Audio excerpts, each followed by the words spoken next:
In 1976, the Dutch jazz rock scene was thriving, and one of the liveliest releases in the vein was by a band called Napalis, with a very colorful cover to go along with the music. And from that album, the track Venetian Splash.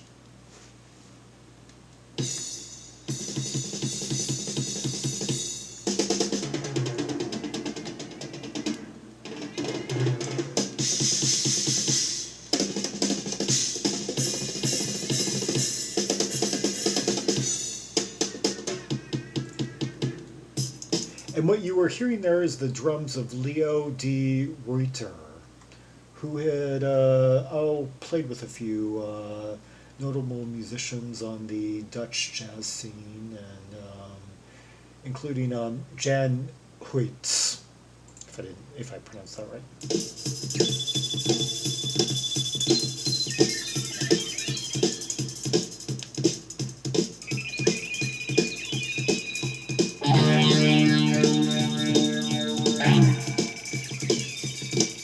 I hear those weird keyboard sounds.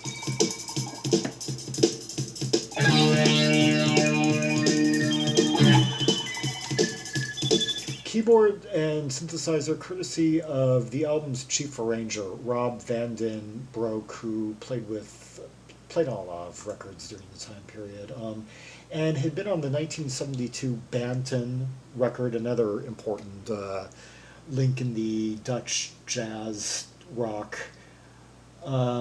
vein, and was also involved in Third Eye, and would go on to be part of Free Fair, which I did a video on a couple of months back. I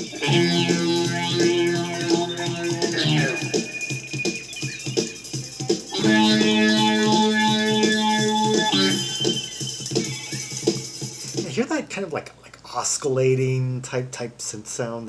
I don't think I've heard quite a sound like that on any of these records.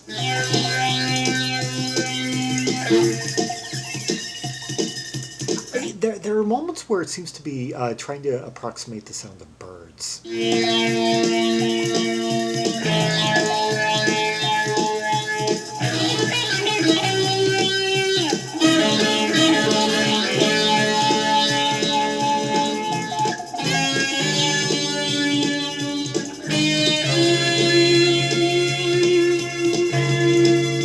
Sounds like some electric brass.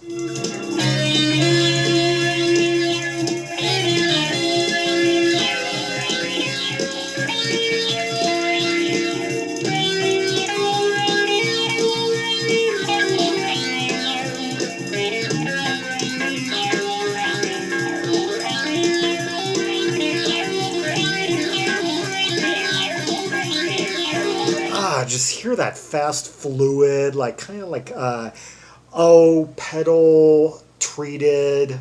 A mixture of. One of the things that we're hearing is the soprano sax work of Dick Vennik, who would also go on to Free Fair.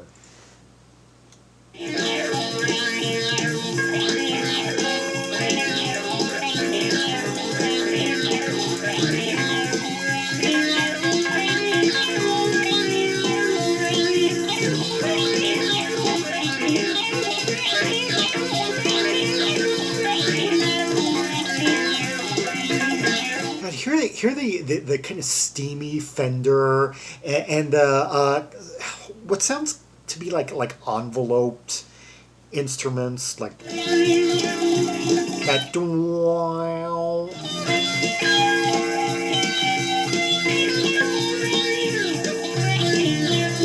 Yeah, over that really fast beat, we got the Fender keeping the rhythm, and we got these like treated.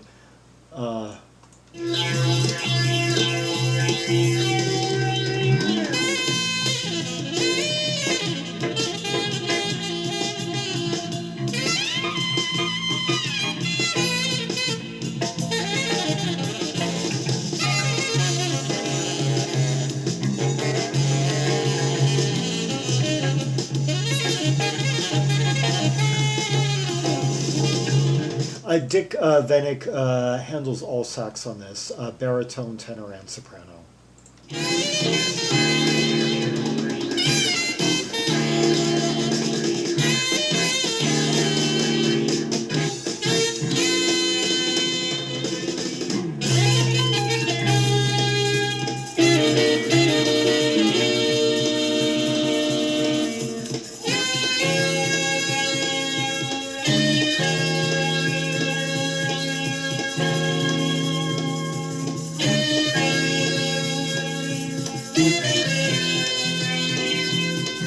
It's so fast all the way through, just never lets up.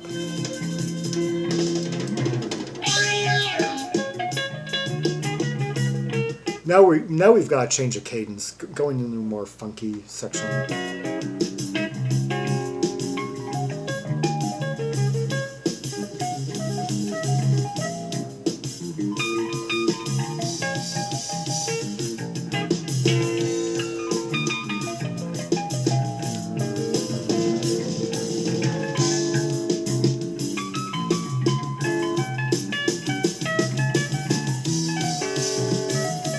A lot of flats and sharps, going like from like B flat to like F sharp to E flat.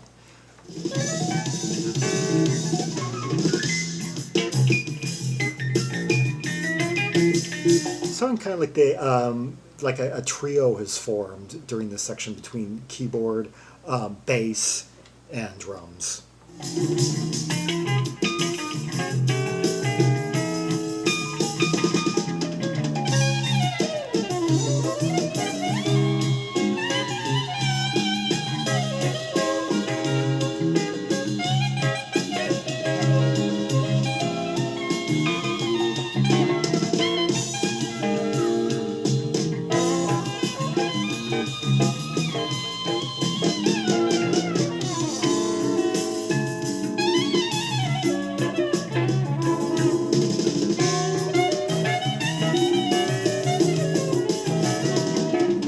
I love how the like the sax is really like fluid, and how the Fender is kind of playing these like block chords and just with sustained kind of glow to them.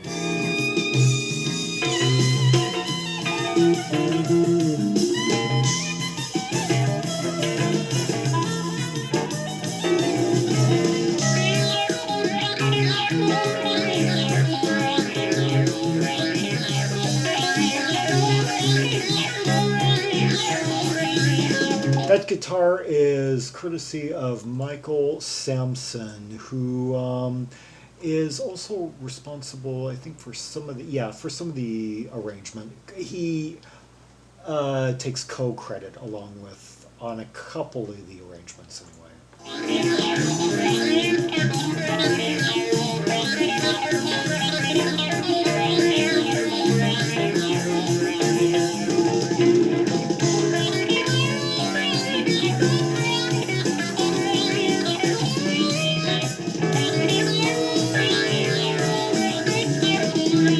And the bass is Henny Vonk, who is also a jazz singer.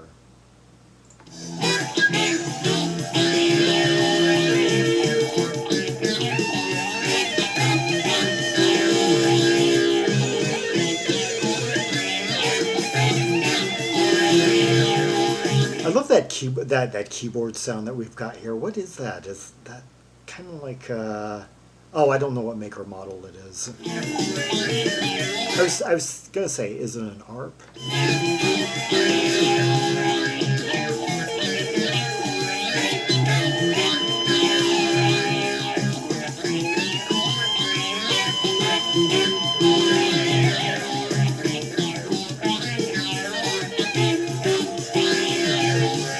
I guess it's a Moog.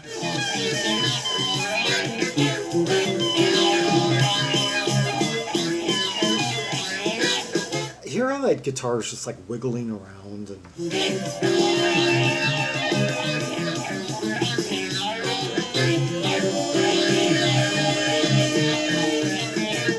and the sax is providing the main melody.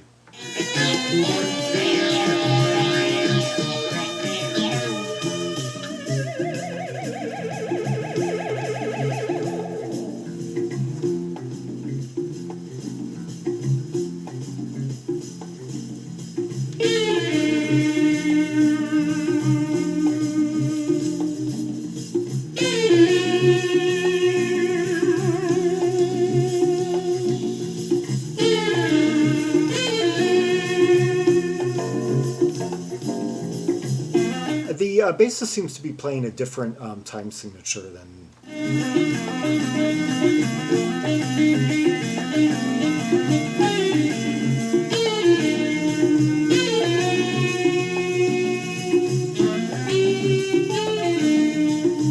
One, two, three, four, 1, 2, 3, 4, 5, 1, 2, 3, 4, 1, 2, 3,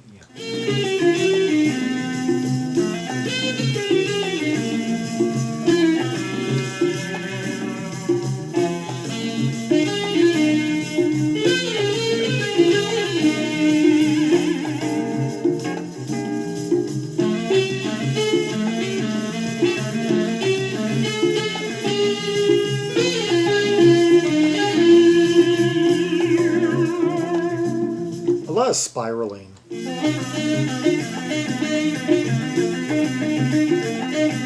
Wiggling and spiraling, that's how I would characterize most of these lines.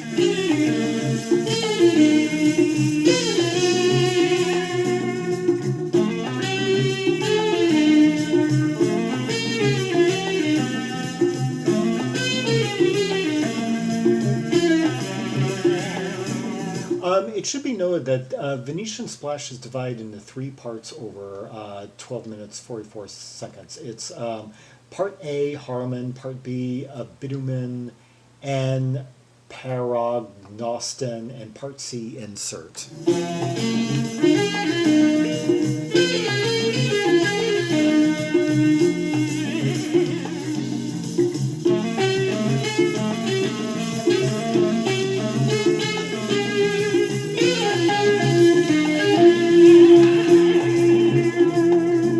The hand percussion is courtesy of Neppie Noya, an Indonesian percussionist who has 226 credits according to Discogs, going back at least to 1972. Had played on some Golden Earring records, Group 1850, Jan Ackerman, Peter Herbolzheimer, Sandy Coast. Yeah, some notable names in the Dutch and German scenes.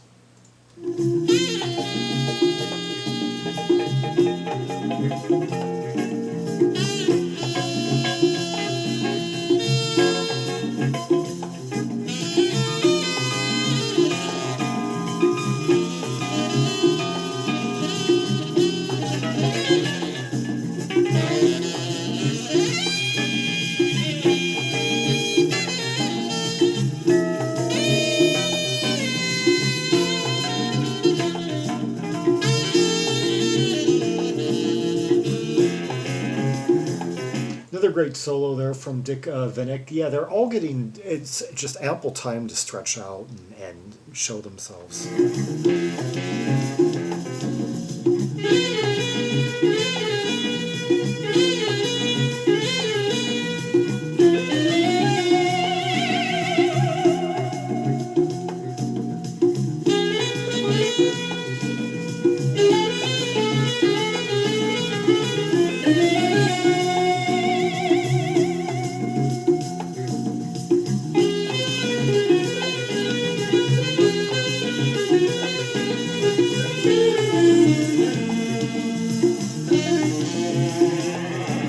I guess that was a vocal moment there from the bassist, Henny Vonk, who had also been involved in Banton and the Chris Hines combination.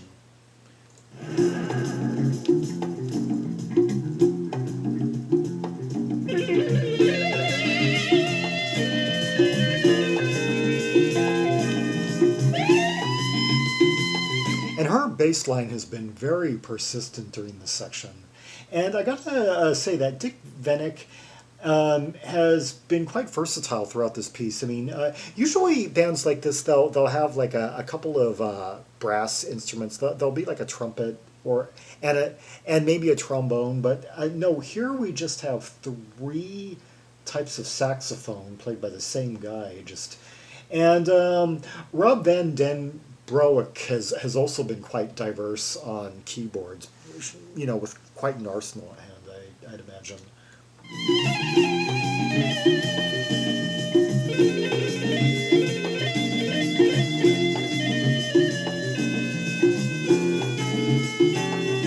yeah, going from these quite expressionistic synthesizer line solos, and then also like to the more kind of mannered, glowy, sedate Fender passage, like chords and such.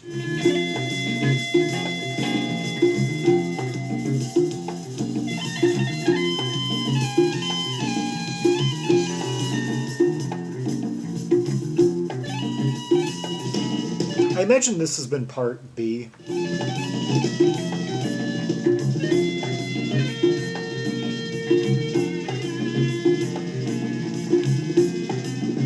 Now, it sounds as though drummer Leo D. Ruiter is about to explode.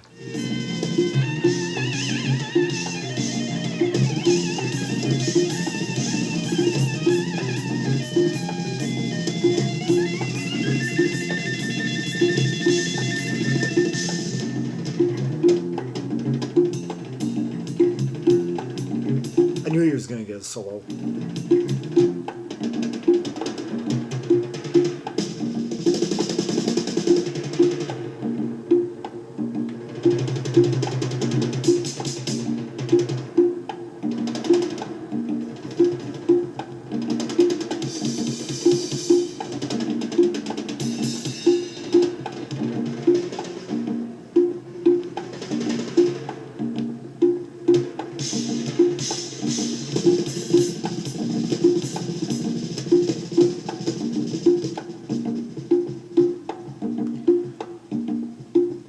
And on the strength of that, I gotta say it's a crime that he only has 12 credits according to Discogs. Although his drumming can be heard on an album I haven't heard yet because it just got issued. Let's see, it's the Jan Huyd's trio Conception. Released in 2016, recorded in 1971, first released 3 years ago. That's one to bookmark.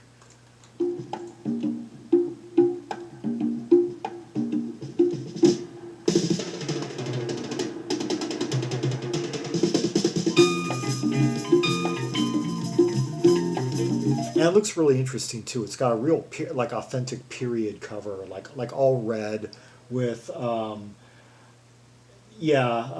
negatives of the members over like very early 70s fonts. Looks just like it could have looked had it been released in its own time.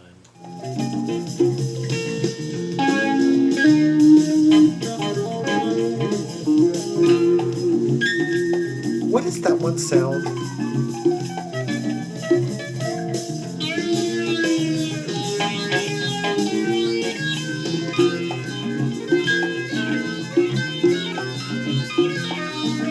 I am mystified how they get those guitar sounds. That's a guitar. It's just the way those sustains, those oozing, warm, kind of fuzzy sustains, get played so fast.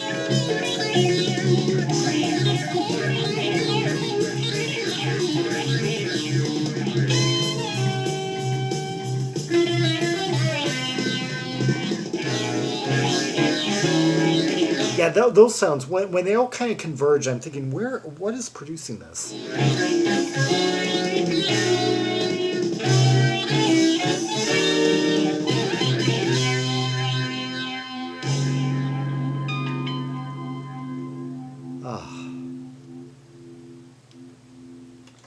Oh, just a psychedelic blaze of virtuosity and dexterity and just spiraling sonic bliss. Yeah, I some of this came out, bear in mind, in a time when an array of instruments were hitting the market, like electronic electronic saxophone, electronic flute, I think electronic violin, and sometimes it just kind of confuses me. Where exactly is that coming from? Like I find myself questioning or doing double takes, like when I listen to like Michael Urbaniak records from the time period, or the Steve Marcus album that came out this year in '76. those like wiggly sounds I can't quite play. It's not quite a keyboard. It doesn't quite sound like a violin. It sounds like a combination thereof. The thing being that some of these instruments were only available for a short amount of time. Like when hundreds upon hundreds of jazz rock albums were being recorded around the world, and some of these, I guess, more traditional jazz players were trying to get were trying to sound a bit more rock on record, and so electronic variations of traditionally acoustic instruments were hitting the market for a brief time, I guess, and then of course a few years later, like the whole MIDI age was upon everyone, and suddenly it just became kind of confined to a small period of time. These electronic variations of traditionally acoustic instruments, yeah, and so you get some records from around this time that just have a sound from a very unique place and time, yeah. That was Napalis with Venetian Splash from the 1976 self-titled release Napalis, from composed of mostly Dutch musicians on the very thriving Dutch jazz rock scene. For more Rubies and Sapphires from the heavily ruby-packed Napalis album, see the directory of albums by Dutch artists linked in the description below. For this album and many others like it, recommended tracks to queue up at your own leisure, to explore, to learn more about the very thriving Netherlands jazz rock scene. Like and subscribe and follow me on social media, and leave a comment if there are any observations you have about this track, its layers, its solos, who had this standout performance on this track, which moments were most intense, most sonically captivating for you. And until next time, this is Zaragon, the world's most air-traveled dry maximalist, signing off.